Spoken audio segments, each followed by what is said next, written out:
શંકરભાઈ છે અને આંબાની કલમ ચડાવવાનું પહેલું કામ ચાકાની ધાર કાઢવાથી થાય અને સૌપ્રથમ એ કામ કરી રહ્યા છે. તો આગળ કલમ ચડાવશે એનું પણ આપણે જોઈએ અને શંકરભાઈ પાસે પૂરતી માહિતી મેળવીએ કે કેવી રીતે ચડાવે છે અને શું આની પ્રોસેસ હોય. મિત્રો, આજે આપણે આપણા આંબાના બગીચામાં આવી ગયા છીએ અને આ બગીચામાં અમુક દેશી આંબા છે.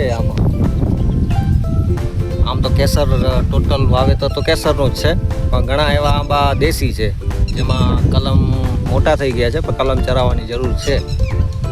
તો કલમવાળા ભાઈ આવવાના છે આજે, તો જોઈએ કલમ કેવી રીતે ચડાવે છે. આ છે આપણો આંબાનો બગીચો.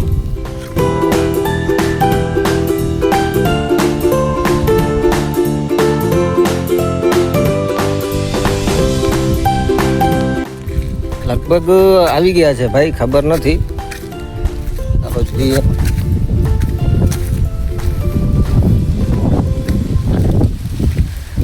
અચ્છા, ચાલુ કરી દીધું એમ ને ભાઈ? તમે કઈ આયા? હું ગોતતો હતો ઘણી વારથી. અચ્છા, તમે વાટીએ લીધી એમ ને? મિત્રો, આ જુઓ કેસરની કલમ ચડાવી રહ્યા છે.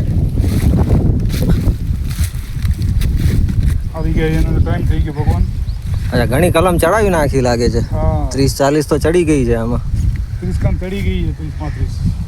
હું ત્યાં શું બેઠો તો, મેં કીધું આવશે વાટ જોઈને. તમે બીજા રસ્તે આવી ગયા એમ ને? બરોબર. તમે તો કલાક દોઢ થવા આવ્યો આવી ગયો. આ છે કલમની ડાળીઓ જે આ કેસરના આંબા માથે લીધેલી છે અને હવે માથે ચડી રહી છે. શંકરભાઈને કહેશું એક બતાવે કેવી રીતની ચડાવે છે અને પ્રોસેસ શું હોય. આનું પણ સિલેક્શન તો કરવું જ પડતું હશે ને ભાઈ? સિલેક્શન ડાઘ ઉપર કરવું પડે કે કઈ ડાઘ વ્યવસ્થિત હોય. આ જે માણસો જાણકાર હોય ને એમને જ ખબર પડે કે આ વસ્તુ ક્યાંથી લેવી અને કેવી રીતની લેવી. ગમે તે ડાળ ન લઈ શકાય આમાં. પાકલ જોવે ને એકદમ કાચી જો. બરોબર. એટલે આ એકદમ વ્યવસ્થિત છે તમે જે લીધેલી છે. હા, જો કટિંગ કરી રહ્યા છે. આમાં શું ખ્યાલ રાખવાનો? આમાં છોલનો ખ્યાલ કરવાનો કે આ છોલ છે એમાં ખાંચો ન પડવો ખપે. બરોબર. બાકી તો આ ફાચર થયેલી છે આગળ. એક કટ મારી દીધો છે સામેની ડાળીમાં. આ ફાચરમાં કલમ લાગી ગઈ. બરોબર. હવે એનામાં આપણે આ વ્હાઈટ પ્લાસ્ટિક આવે, તડકામાં પોતે ભૂરી જાય. આને ખોલવાની જરૂર ન પડે. આને બરોબર જ્યારે ફૂટી જાય ત્યારે ઓટોમેટિક પોતે એની જમાર પૂરી થઈ જાય, ઓટોમેટિક બધી ખુલી જાય. આને જે જ્યારે ચોટી જાય ત્યારે હા, ઓટોમેટિક પોતાની રીતે તડકામાં ભૂરી જાય. બરોબર. એ ટાઈપનું પ્લાસ્ટિક સ્પેશિયલ કલમ માટે જ છે? કલમની સ્પેશિયલ થેલી આવે. બરોબર. એમાં ઘણી વાર તો શું છે કે ચાયની થેલીઓ બાંધે છે માણસો, પાર્સલ કરાવી આવે એ ચાલે નહીં. એ ચાલે નહીં ને પછી શું છે અહીંયા કને બગીચામાં રખડતી હોય પ્લાસ્ટિક. આ શું છે, ભૂકો થઈને એકદમ ભૂરી જાય. બરોબર. કલમના બહુ મોટા જાણકાર છે ભાઈને. બહુ સમય થઈ ગયો છે આ કલમ પ્લસ આંબાના બગીચા, આંબાના શું કહેવાય રોપા, એનું બહુ નોલેજ છે ભાઈને.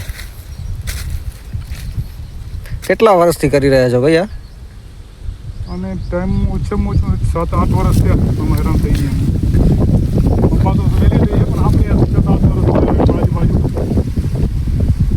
કન્ફર્મ તો હવે તારીખ લખેલી નથી એટલે ખ્યાલ નથી. હા, એ તો એવું છે. આશરો છે મોટો 7 વર્ષથી એક જ વસ્તુમાં કામ કરતા એટલે એનું પૂરતું નોલેજ આપને હોય જ. સિઝન ઉપર બધો ધંધો કરી લેવાનો.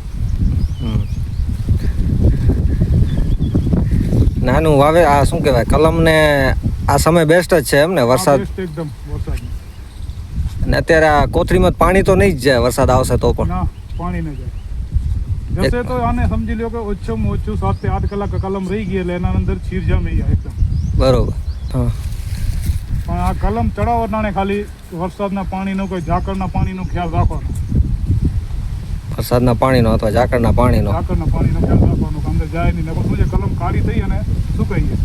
બરોબર. તો મિત્રો, વરસાદનું પાણી જે કલમના જે આપણે જે અંદર વચ્ચે નાખેલી છે, ફાડ કહેવાય કે શું કહેવાય, ફાચર. આ ફાચર, એમાં પાણી શંકરભાઈના હિસાબે ન જવું જોઈએ, નહીં તો શું કાળી થઈ જશે કલમ, સુકાઈ જાય, મતલબ ખરાબ થઈ જશે કલમ. એ કોઈ કામની નથી, વળી ફરી આપને ચડાવવી પડે. તો થોડોક એ ખ્યાલ રાખવાનો.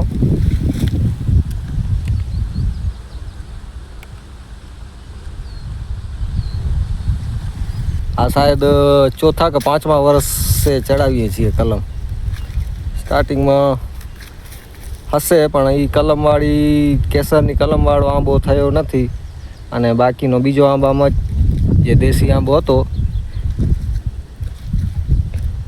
એ ઉગી આવ્યો. એટલે આમાં કલમ ચડાવવાની ખાસ જરૂર છે.